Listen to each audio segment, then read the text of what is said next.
Warga kerajaan, bulan Desember adalah bulan yang penuh dengan sukacita. Beda dengan bulan-bulan yang lainnya. Kita bisa melihat ketika masuk kepada bulan Desember, toko-toko berubah penampilannya. Semua menjadi lebih meriah, lebih semarak. Ya. Tidak hanya supermarket, bahkan sampai warung makan pun semuanya lebih meriah. Tadi siang kami makan di sebuah tempat makan. Di tempat makan itu pun juga ada tulisannya Merry Christmas. Itu artinya bahwa apa? Mereka tahu bahwa ada satu pribadi yang luar biasa.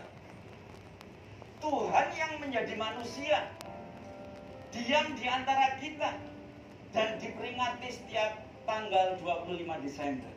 Nah, tidak sedikit ada orang yang gagal paham. Orang Kristen itu aneh. Orang Kristen itu mengapa menuhankan manusia? Nah, mereka gagal paham.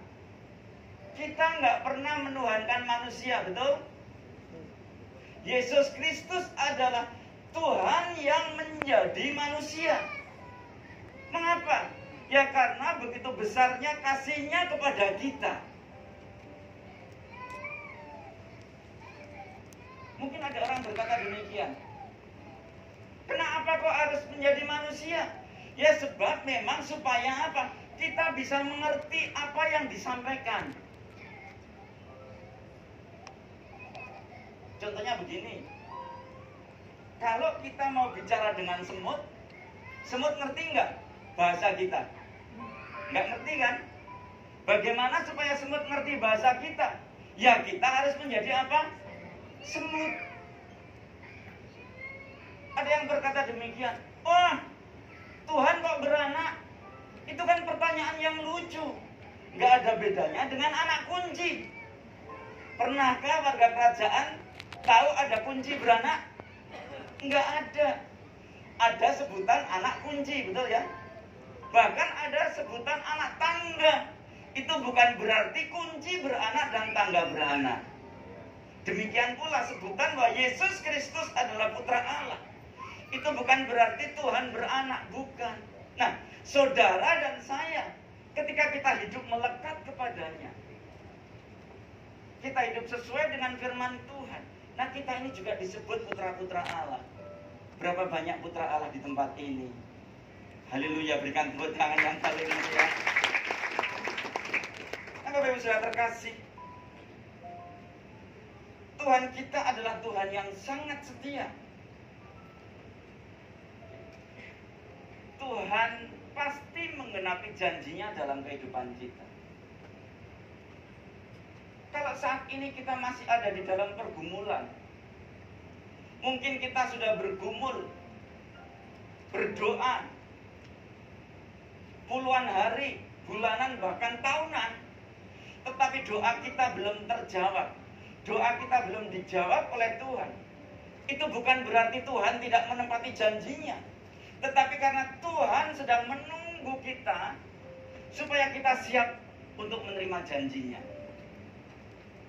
Tuhan selalu tahu waktu yang tepat untuk kita menerima janjinya.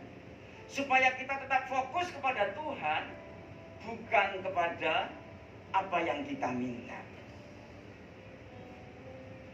Tema bulan ini adalah Glorify the King True Church, ya. Mempermuliakan nama Tuhan melalui gereja.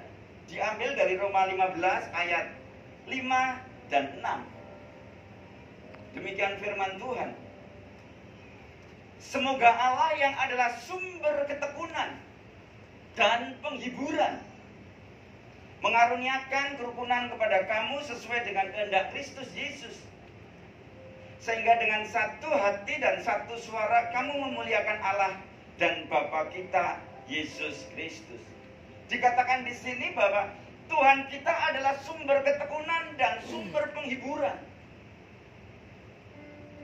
Sebab memang ketekunan dan penghiburan dibutuhkan oleh setiap kita.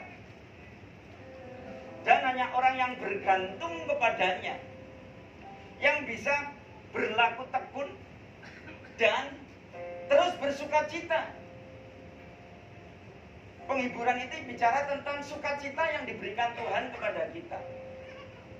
Firman Tuhan dengan jelas mengatakan, joy for the Lord is our strength. Sukacita di dalam Tuhan adalah kekuatan. Ketika kita ada di dalam satu pergumulan, hanya ketika kita melekat kepada Tuhan, kita bersukacita. Jadi kita bersukacita bukan karena kita punya masalah, tapi kita bersukacita karena kita punya Tuhan yang dahsyat, yang pasti bisa memberikan kemenangan atas masalah yang kita hadapi. Itulah Tuhan kita. Nggak orang yang bersukacita karena nggak punya duit, betul? Belum pernah saya ketemu gini, oh, haleluya, aku nggak punya duit. Nggak ada. Haleluya, sekalipun nggak punya duit, aku punya Tuhan yang tahu dan pasti mencukupi kebutuhanku. Itulah sukacita di dalam Tuhan.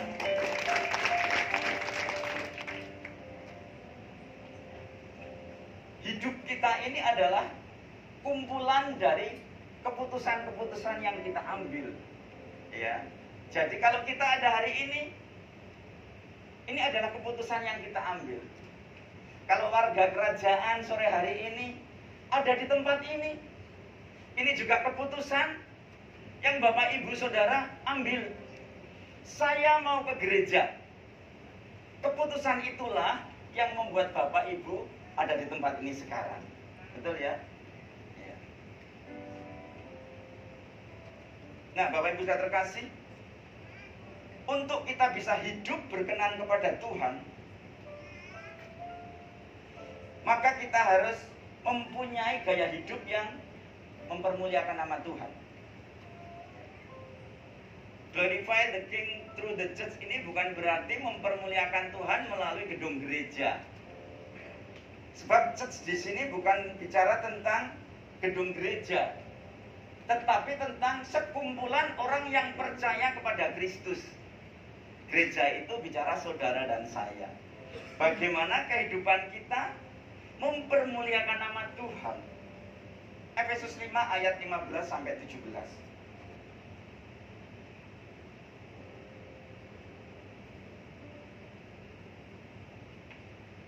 Efesus 5 ayat 15 sampai 17, demikian firman Tuhan. Karena itu, ya, perhatikanlah dengan apa? Seksama, dengan sungguh-sungguh. Ya. Perhatikanlah dengan sungguh-sungguh. Ya. Bagaimana kita hidup. Janganlah seperti orang yang apa? Bebal, tetapi seperti orang arif. Dan pergunakanlah waktu yang ada, karena hari-hari ini adalah jahat. Ayat selanjutnya dikatakan, sebab itu janganlah kamu apa? Bodoh, tetapi usahakanlah kamu mengerti kehendak Tuhan. Nah, Bapak Ibu saudara terkasih, salah satu contoh binatang yang bebal itu adalah keledai. Keledai itu sangat bebal sekali. Jadi misalnya begini, ini adalah sebuah tembok. Ketika keledai itu mau berjalan maju, sekalipun dia tahu dan menabrak tembok, dia tidak akan kemudian mencari jalan lain, tetapi akan terus menerobos, ngeyel. Bukan karena keledai itu beriman, tetapi karena dia bebal. Nah, ketika firman Tuhan berkata jangan mengandalkan kekuatan sendiri, tetapi andalkanlah Tuhan. Dan kemudian kita ngotot, aku ini kuat, aku ini pintar.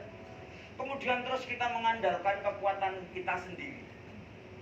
Nah, firman Tuhan mengatakan terkutuklah orang yang mengandalkan kekuatan sendiri, mengandalkan manusia. Nah, ketika kita terus maju dan mengandalkan kekuatan kita sendiri, mengandalkan kekuatan manusia, maka kita nggak beda dengan yang namanya keledai tadi. Nah, dikatakan di sini, sebab itu janganlah kamu bodoh, tetapi usahakanlah supaya kamu mengerti kehendak Tuhan. Nah, bodoh di sini ini bukan orang yang tidak lulus SD. Jadi ukurannya beda dengan ukuran manusia. Bahkan sekarang ini kalau kita ngelamar kerjaan, biasanya perusahaannya berkata bahwa yang akan diterima adalah orang yang IPK-nya misalnya 3 ke atas. Nah, sebab IP 3 ke atas itu dianggap pinter. Nah, bodoh di sini, pinter di sini bukan tentang IPK kita, bukan tentang gelar kita, bukan tentang nilai kita, tentang apakah kita melakukan kehendak Tuhan atau tidak. Jadi orang yang bijaksana adalah orang yang mendengar firman Tuhan dan melakukannya. Nah, orang bodoh itu adalah orang yang mendengar firman Tuhan, membaca firman Tuhan, tetapi berhenti hanya sebagai pengetahuan, tidak untuk dilakukan. Itulah sebabnya setan, iblis itu nggak pernah takut kita rajin pergi ke gereja. Setan, iblis nggak pernah takut kita rajin ikut komsel. Yang setan dan iblis takutkan adalah ketika kita mendengar firman Tuhan dan melakukan firman-Nya. Mengapa? Sebab firman Tuhan itu berkuasa saat kita melakukannya.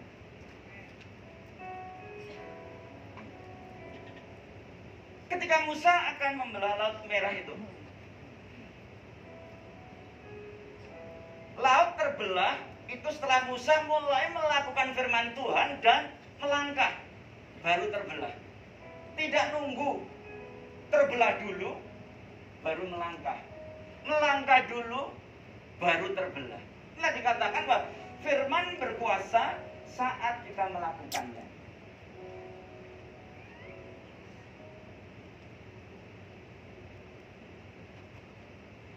Tadi dikatakan di atas, ya, salah satu yang kadang-kadang kita temui, ya, di dalam gereja itu bahwa ketika mendengar firman Tuhan tentang kasih, kasihilah sesamamu manusia, saling memaafkan, saling mendahului berbuat baik, semua berkata amin. Ya.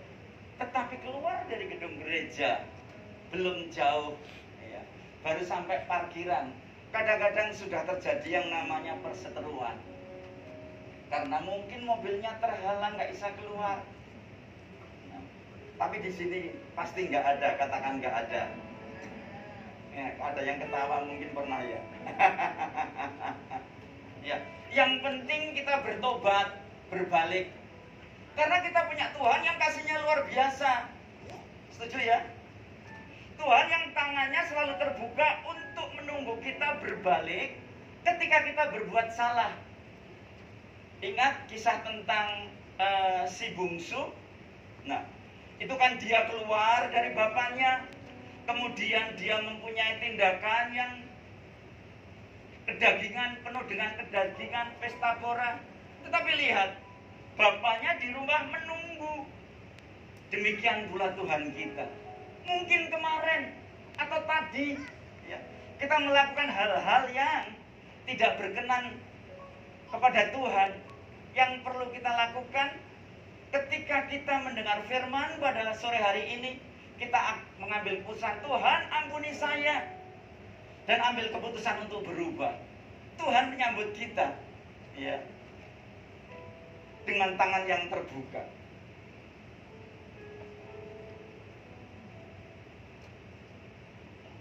Berapa banyak yang sudah menikah di tempat ini? Angkat tangannya.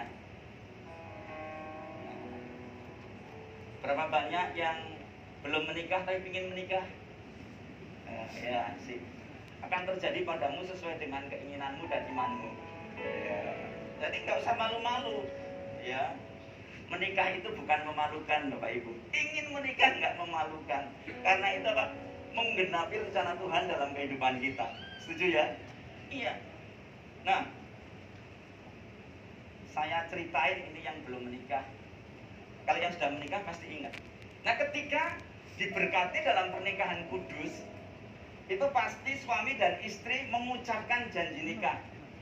Dikatakan di sana, aku mencintai engkau, mengasihi engkau dalam senang dan susah, sehat dan sakit, sampai hanya maut yang memisahkan. Artinya bahwa setiap suami itu menerima istri dan istri menerima suami apa adanya. Dan perlu dicatat bahwa kalau sudah menikah itu no turning back, nggak bisa balik lagi. Oleh karena itu yang belum menikah, pastikan yang akan kau nikahi adalah betul-betul dari Tuhan. Ya, karena kalau sudah menikah, nah apa yang sudah dipersatukan oleh Tuhan nggak bisa diceraikan oleh manusia. Betul? Jadi sebelum menikah itu sebaiknya buka mata lebar-lebar. Bener nggak aku mengasihi dia apa adanya? Jangan-jangan ada apanya. Wah, aku mengasihi dia karena rambutnya bagus, hitam, ikal. Suatu saat automatically pasti menua, betul? Nah, kemudian rambutnya menjadi putih. Padahal dia cinta karena rambutnya hitam. Bisa-bisa cintanya luntur sama dengan lunturnya rambut. Nah, kalau mengasihi, mencintai tanpa syarat, itu sudah nggak ada alasan untuk apa kepingin berpisah. Yesus Kristus itu mengasihi kita tanpa syarat, bahkan sampai mati di atas kayu salib. Mengapa? Oleh karena begitu besarnya kasihnya kepada kita. Nah, rumah tangga suami istri itu harusnya ya seperti kasih Kristus kepada jemaat, kasih Kristus kepada saudara dan saya. Jadi mengasihi pasangan hidup bukan karena supaya balik dikasihi, supaya mendapat respon yang baik. Mengasihi pasangan hidup karena tahu bahwa apa yang kita lakukan itu menyenangkan Tuhan. Yang setuju berikan tepuk tangan. Ketemu dengan orang, kemudian menyapa, kemudian tersenyum, bukan karena supaya disapa kembali, bukan supaya karena orang itu senyum kepada kita, karena kita tahu bahwa setiap kita Tuhan mau saling mendahului berbuat baik. Iya, jadi masalah dia mau senyum kepada kita atau enggak, itu bukan bagian kita. Bagian kita adalah apa? Melakukan yang terbaik, saling mendahului. Pak, tapi dia nyebelin. Oh ya, itu salib kita. Iya. Tapi bukan berarti terus, sudah deh, aku berhenti mengasihi. Enggak. Terus mengasihi, terus berbuat baik, bahkan ketika orang lain tidak berbuat baik kepada kita. Yesus Kristus itu datang untuk seluruh umat manusia, tidak hanya untuk orang Kristen. Tetapi memang yang mendapatkan janjinya itu adalah orang yang menerima dia sebagai Tuhan dan Juru Selamat, dan hidup melekat kepadanya, dan memilih melakukan firman-Nya daripada mengikuti kehendak yang namanya kehendak daging. Apa itu kehendak daging? Galatia 5 ayat 19 sampai 21. Nah, Bapak Ibu Saudara terkasih, hal yang perlu kita jaga dalam kehidupan kita adalah hati kita. Ya. Katakan bersama saya, hatiku. Ya, mengapa? Sebab hati kita itu adalah sumber kehidupan kita. Kita jengkel awalnya dari mana? Dari hati kita. Kita bersukacita awalnya dari mana? Dari hati kita. Oleh karena itu penuhilah hati kita dengan hal-hal yang baik. Jangan dengan hal-hal yang membuat kita sakit hati, membuat kita jengkel. Nah, hal-hal yang membuat kita sakit hati dan jengkel itu ibaratnya sampah. Nah, tubuh kita adalah bait Allah. Mari kita penuhi tubuh kita, baik Allah ini dengan hal-hal yang baik yang menyenangkan Tuhan. Jangan dengan sakit hati, jangan dengan kebencian, jangan dengan kepahitan. Penuhilah dengan sukacita. Ya. Galatia 5 ayat 19 sampai 21. Perbuatan daging telah nyata, yaitu apa? Percabulan, kecemaran, hawa nafsu. Kita ini kan hidup di Kuta, hidup di Bali.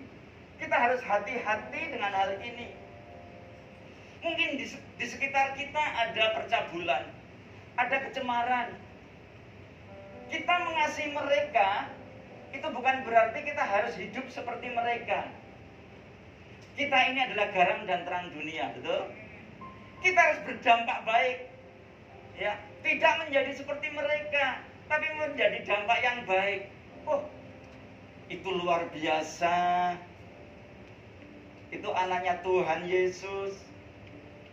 Ibadahnya di KRC, hidupnya luar biasa. Hanya orang-orang di sekitar kita itu memiliki kehidupan yang seperti kita, kehidupan yang takut akan Tuhan. Bukan malah kita menjadi seperti dia. Ikut-ikut. Nah, ini berarti kita jatuh ke dalam yang namanya perbuatan daging, ya. Ayat 20 dikatakan penyembahan berhala, sihir, perseteruan, perselisihan, iri hati, amarah, kepentingan diri sendiri, perceridraan, roh pemecahan. Nah, kita nggak boleh mementingkan diri sendiri, self-center, ya. Tetapi kita harus apa? Ya tadi saya sampaikan, berlomba berbuat baik, ya. Kemudian kedengkian, kemabukan, pesta pora dan sebagainya. Terhadap semuanya itu kuperingatkan kamu, seperti yang telah kubuat dahulu, bahwa barang siapa melakukan hal-hal yang demikian, yang hidup di dalam daging, ia tidak akan mendapat bagian dalam kerajaan Allah. Jadi orang yang hidup dalam daging, firman Tuhan mengatakan tidak mendapat bagian dalam kerajaan Allah. Oleh karena itu, mari kita hidup sesuai dengan firman Tuhan, ya. Jangan ikut-ikut mabuk, pesta pora, hedonisme, enggak. Mungkin kita punya teman seperti itu, ya. Kita mengasihi dia, tapi hidup kita tidak harus menjadi seperti mereka, ya. Sebab kita adalah garam dan terang dunia. Kehidupan yang mengikuti kehendak daging, hasilnya pasti bukan kehidupan yang mempermuliakan nama Tuhan, tetapi kehidupan yang apa? Memalukan nama Tuhan. Wih, rajin ke gereja, tetapi hidupnya tidak sesuai firman Tuhan. Rajin ke gereja, tetapi perkataannya menyakitkan. Rajin ke gereja, tetapi hidup bersama padahal belum diberkati dalam pernikahan kudus. Nah, Bapak Ibu sudah terkasih, mari saya mengajak Bapak Ibu untuk kita bisa menjadi pribadi yang menyenangkan Tuhan, keluarga yang menyenangkan Tuhan, gereja yang menyenangkan Tuhan. Mari kita lebih memilih hidup sesuai dengan firman Tuhan dan katakan tidak pada kedagingan. Mari yang setuju berikan tepuk tangan yang paling meriah. Baik Bapak Ibu, mari kita bangkit berdiri.